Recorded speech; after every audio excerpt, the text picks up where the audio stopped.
ప్రముఖ ప్రొడ్యూసర్ త్రిపురనేని చిట్టిబాబు గారు ఉన్నారు. వారిని అడిగి తెలుసుకుందాం. సార్ నమస్కారం సార్. సార్ మహేష్ బాబు గారి గుంటూరు కారం ట్రైలర్ రిలీజ్ అయింది కదా, మీకు ఎలా అనిపించింది సార్ ట్రైలర్? ట్రైలర్స్ అన్నీ యాక్షన్ ఓరియంటెడ్గా ఉన్నాయి, మాస్ మాస్ ట్రైలర్స్. ట్రైలరు పెద్దగా ఎక్స్పెక్టేషన్ పెంచే విధంగా ఏ సినిమా ట్రైలర్ లేదు. అన్నీ యాక్షన్ ఫైట్లో ఉన్నాయి. కాస్త సైంధవ్ మాత్రం పాప సెంటిమెంట్ ఏదో కనపడుతుంది. మిగతా అన్నీ యాక్షన్ ఓరియంటెడ్గానే కనపడుతున్నాయి ట్రైలర్స్ని బట్టి. అసలు విషయం ఎలా ఉందో చూడాలి. అసలు ఇప్పుడు ఈ combination Trivikram Mahesh combination success కోసం వెయిటింగ్. గతంలో వీళ్ళ కాంబినేషను మొదటి సినిమా తప్పితే తర్వాత పెద్దగా వర్కౌట్ అవ్వాలా, కనుక ఏదో అవ్వాలి అని అవుతుంది అని కష్టపడి ఉంటాడు త్రివిక్రమ్ కూడా. మహేష్ తోటి హిట్ కొట్టాలని తాపత్రయపడి ఉంటాడు. మహేష్ అనే ఏ సినిమా అయినా తన స్టైల్లో తను చేస్తూ ఉంటాడు.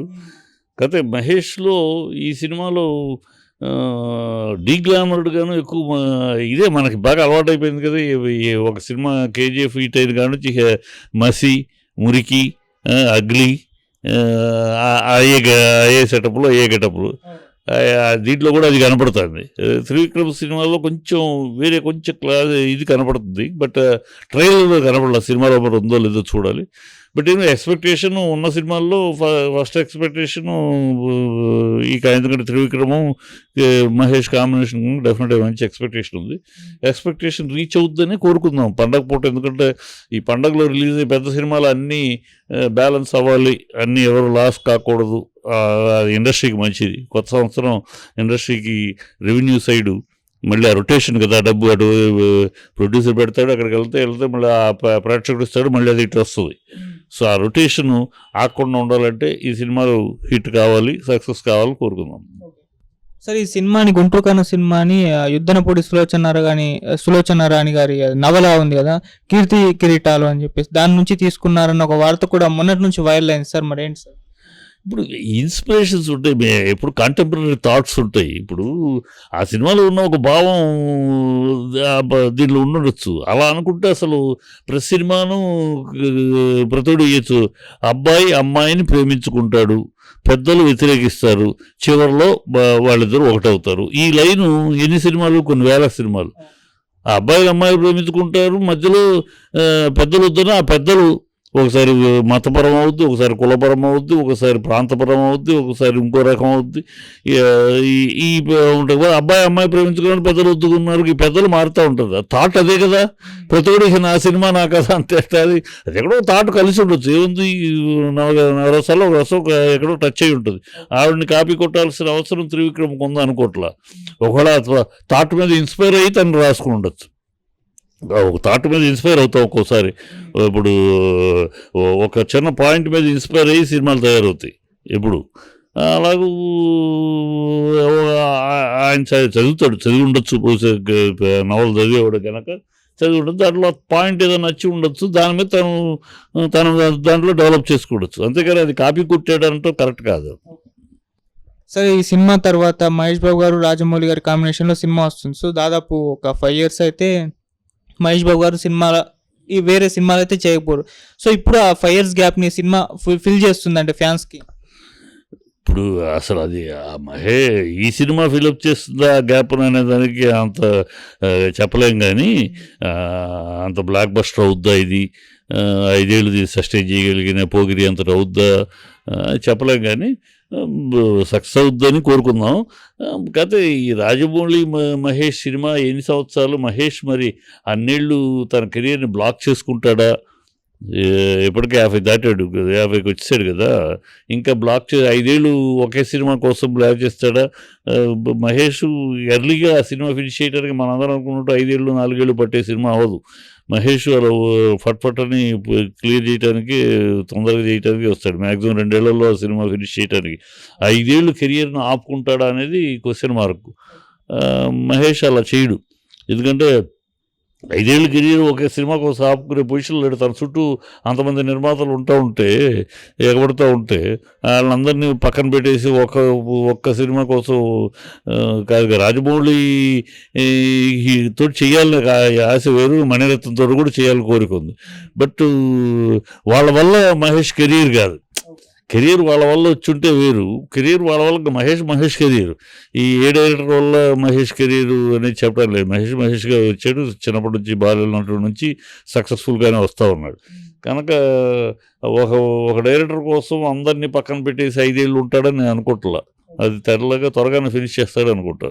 అంటే సార్ భారీ బడ్జెట్ ఫిలిం అంటున్నారు, దాదాపు 1000 నుంచి 1500 కోట్ల ఫిలిం అంటున్నారు, మళ్ళీ 4-5 దేశాల్లో సినిమా అంటున్నారు, గ్లోబ్ ట్రోటింగ్ మూవీ అంటున్నారు, ఇండోనేషియన్ హీరోయిన్ అంటున్నారు. సో ఎంత మళ్ళీ రాజమౌళి గారి గురించి తెలిసిందే, దాదాపు సినిమాకి అంతే టైం తీసుకుంటారు కదా, మరి ఖచ్చితంగా అవ్వచ్చు కదా. అదే ప్లానింగ్ తీసుకోమంటాడు. నా ఉద్దేశం ప్లానింగ్ మీరు 2 ఏళ్ళు తీసుకోండి, 3 ఏళ్ళు తీసుకోండి. షూటింగ్ పార్ట్ మహేష్కి ప్లానింగ్ తోటి సంబంధం లేదు కదా. ప్లానింగ్ మీరు అన్నీ చేసుకోండి, షూటింగ్ మాత్రం టర్పాన్ ఫినిష్ చేయండి. 1 ఇయర్ మ్యాక్సిమం షూటింగ్ పార్ట్. ఇప్పుడు షూటింగ్ ఎన్ని రోజులు చేసినా 150 రోజులు, మ్యాక్సిమం 200 రోజులు, అంతే కదా. అంతకు మించి 500 రోజులు షూటింగ్ చేయలేదు కదా. సో ప్లానింగ్ ఉంటుంది. సో డైరెక్టర్ని మీరు ప్లాన్ అంతా చేసుకుని షూటింగ్ రెడీ అయినాక షూటింగ్ ప్లానింగ్ కోసం 4 రోజులు చేసి 40 రోజులు ప్లానింగ్, 4 రోజులు అలా కాదు. మేము మొత్తం ఎవ్రీథింగ్ ప్లాన్ చేసుకుని ఆ తర్వాత షూటింగ్ పెట్టుకుందాం అన్నట్టు కూడా ఉండొచ్చు నా ఉద్దేశం. ఎందుకంటే Mahesh cannot risk his career for 5 years with 1 director. అది చేయడం కరెక్ట్ కూడా కాదు. సార్ ఇక గుంటూరు కారం అండ్ హనుమాన్ సినిమా ఒకే రోజు రిలీజ్ అవుతున్నాయి. సో థియేటర్స్ పరంగా చూసుకుంటే హనుమాన్ చాలా తక్కువ థియేటర్స్ ఇచ్చారని చెప్పేసి కూడా ఈవెన్ ప్రొడ్యూసర్ చెప్పడం కూడా చూస్తున్నాం. సో దీనిపైన మీ ఒపీనియన్? అది ప్రొడ్యూసర్ ఆ మాట అంటే కూడా కరెక్ట్ కాదు. ఎందుకంటే హనుమాన్ సినిమాకిను దీనికి పోలిక ఎక్కడ? ఇదేమో కాస్ట్లీ సినిమా, పెద్ద బడ్జెట్ సినిమా, పెద్ద star director, star hero cinema. అదేమో సక్సెస్ఫుల్ డైరెక్టరు, సక్సెస్ఫుల్ హీరో, అంతే. దాంట్లో స్టార్ హీరో కాదు కదా. ఆ పిల్లాడు మొన్న సినిమా, లాస్ట్ సినిమా నేను చేశాను, జాంబిరెడ్డి సినిమా నేను చేశాను కదా. డైరెక్టర్ మంచి డైరెక్టర్, డెఫినెట్గా సక్సెస్ఫుల్ డైరెక్టర్. ఇంకా స్టార్ డైరెక్టర్ కాలా, అది మన నిజంగా మాట్లాడుకోవాలి కదా. త్రివిక్రమ్ స్థాయికిను అతని స్థాయికి తేడా ఉంది కదా. ఇతను స్టార్ డైరెక్టర్, అతనేమో సక్సెస్ఫుల్ డైరెక్టర్. అలాగే హీరో, స్టార్ హీరో, మామూలు హీరో. సో ఎట్లా కంపారిజన్గా దాంతో పోటీగా ఎట్లా ఇస్తారు? కరెక్ట్ కాదు అది. దానికి ఏదో ఎగబడే జనాలు, దీనికి వచ్చి ఎగబడే జనాలు తేడా ఉంటుంది. దానికి 1000 మంది ఎగబడితే దీనికి 100 మంది ఎగబడతారు, అంతే కదా.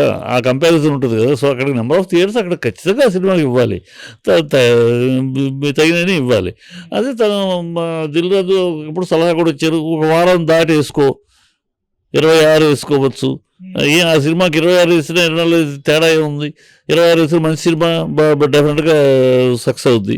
కానీ వాళ్ళు లేదు అప్పుడు వేసుకోవాలన్నారు కూడా ఓకే. అప్పుడు మనం ఉన్న థియేటర్లుగా ఇచ్చుకోవాలి. థియేటర్లు సడన్గా ఇప్పుడు కట్టలేరు కదా కొత్త థియేటర్లు. మధ్యలో వెంకటేష్ సినిమా ఉంది, నాగార్జున సినిమా ఉంది. వెంకటేష్ సినిమా మరి వాళ్ళకే థియేటర్లు ఉన్నాయి, సురేష్ బాబుకి థియేటర్లు ఉన్నాయి. మరి వెంకటేష్ సినిమాకి కారం కన్నా, గుంటూరు కారం కన్నా ఎక్కువ థియేటర్లు ఇవ్వచ్చుగా. వెంకటేష్ కామ్గా ఉన్నాడు, తనకు వచ్చి థియేటర్లో చేసుకుంటున్నాడు. మార్కెట్ని బట్టి, బిజినెస్ని బట్టి, పిక్చర్స్ స్టేచర్ని బట్టి థియేటర్లు ఉంటాయి. అది అర్థం చేసుకోవాలి. ఊరినే నా సినిమా గొప్ప, నాకు నెంబర్ ఆఫ్ థియేటర్లు కావాలని అడిగేదానికి కూడా మనం దాని లెక్కను బట్టి అడగాలి. ఇప్పుడు ఉన్నాయి సరిపోలు, కొంచెం ఎక్స్ట్రా ఇంకో పెంచండి అని అడగటం వేరు. కానీ గుంటూరు గారితో పోటీగాను సైనికుతో పోటీకి అడగటం కరెక్ట్ కాదు కదా. ఆ ప్రొడ్యూసర్ తెలియక మాట్లాడటం తప్పితే కరెక్ట్ కాదు. ఎందుకంటే సినిమా సక్సెస్, పెద్ద సినిమా చిన్న సినిమా అంటలా నేను. పెద్ద సినిమా రిలీజ్ అయినాక ప్రేక్షకులు చెప్తారు ఏది పెద్ద సినిమా, ఏది చిన్న సినిమా. బట్ రిలీజ్కి ముందు ఎక్స్పెక్టేషన్స్, ఆ ఎక్స్పెక్టేషన్స్, ఆ జనాలు ఓపెనింగ్స్, దాన్ని లెక్క పెట్టుకునే థియేటర్లు. ఈ ఓపెనింగ్స్ మహేష్ బాబుకి వచ్చిన ఓపెనింగ్స్, మహేష్ త్రివిక్రమ్ కాంబినేషన్కి వచ్చినంత ఓపెనింగ్స్ ఈ సినిమాకి వస్తాయా? రాదు కదా. మనం రానప్పుడు మరి దానికి ఆ ఎక్స్పెక్టేషన్కి ఇవ్వాలి కదా. అది ధర్మంగా ఆలోచించాలి. ఇండస్ట్రీ మంచి కోసమే కదా ఇది. అన్ని సినిమాలు బాగుండాలనే కదా. ఎవడు ఏ సినిమా పోవాలని, నష్టపోవాలని కోరుకోడు, బాగుండాలని కోరుకుంటాడు. ప్రజలు చెప్తారు ఏది బాగుంది, ఏది ఖర్చు, దేన్ని పెద్ద సినిమా చేస్తారు, దేన్ని 3 రోజుల సినిమా చేస్తారు, వారం సినిమా చేస్తారు చెప్తారు. ఇప్పుడు సలార్ ఉంది, ఓపెనింగ్ బ్రహ్మాండం, తర్వాత ఏమైంది? అది రికార్డ్ బ్రేక్ చేస్తే అది వేస్తే బాహుబలితోటి అదన్నారు ఇదన్నా, ఏమైంది? ప్రజలు నిర్ణయిస్తారు. అయ్యన్న మనం ఎన్నైనా మాట్లాడవచ్చు, కాకి పిల్ల కాకి ముద్దు అని మనం ఎన్నైనా మాట్లాడచ్చు, కానీ అది కాకి పిల్ల కోకిల పిల్ల అని ప్రజలు చెప్తారు. మనం అంతవరకు ఉండాలి. చెప్తే ఆ సినిమా కన్నా నాది గొప్ప, దానికన్నా ఎక్కువ థియేటర్లు నాకు అని అంటారు, కరెక్ట్ కదా. అలాంటి విమర్శలు తప్పు అసలు. సార్ దిల్ రాజు గారు అంటే థియేటర్స్ ఇష్యూ ఉన్నప్పుడు ఇప్పుడు అయాలాన్ సినిమా ఒప్పుకున్నారు, శివకార్తికేయ ఏలియన్ మూవీ అని చెప్పేసి ఫ్యాన్స్ అయితే ఫైర్ అవుతున్నారు. అంటే ఇప్పుడే మన దగ్గరనే థియేటర్ ఇష్యూస్ అవుతున్నాయి కదా, మళ్ళీ నువ్వు అయాలాన్ సినిమాని ఎలా ఒప్పుకుంటావు అని చెప్పేసి మరి మీ ఒపీనియన్? ఐలాండ్ సినిమా అది వ్యాపారం. అతను ఇంకో సినిమా తీసుకుంటున్నాడు, అతని వ్యాపారం అది. ఆ వ్యాపారంలో కొన్నాడు, తమిళ చేస్తున్నాడు కదా, కొన్నాడు. థియేటర్లో అతను ఇప్పుడు ఉన్న పొజిషన్లో మిగిలిన థియేటర్లు ఇచ్చుకుంటాడు. డబ్బింగ్ సినిమానే కాదు, అదే స్టేట్ సినిమా కాదు కదా. సో ఆ డబ్బింగ్ తగినట్టు ఇచ్చుకుంటాడు అంతే. ఒక సెంటర్లో ఒక థియేటర్, ఒక్కొక్క సెంటర్లో 4-5 థియేటర్లు ఈ సినిమాలకి ఇచ్చినప్పుడు ఒక థియేటర్ ఉంటుంది, ఒక స్క్రీన్ వాళ్ళకు ఉంటుంది. అది చేసుకోవచ్చు, ఉన్న థియేటర్లు ఉన్నాయి కనుక. ఇప్పుడు వీళ్ళు ఏంటంటే మెయిన్ సెంటర్స్లోనే అన్నీ కావాలని అడుగుతారు, వాళ్ళు మెయిన్ సెంటర్ కోసం ఉన్న సెంటర్లు ఇచ్చుకుంటారు. అది పెద్ద ఇష్యూ కాదమ్మా. దానికేమి ఈ మెయిన్ థియేటర్స్కి ఇవ్వకుండా ఆ థియేటర్కి ఇస్తే ఆలోచించాలి, కానీ అతను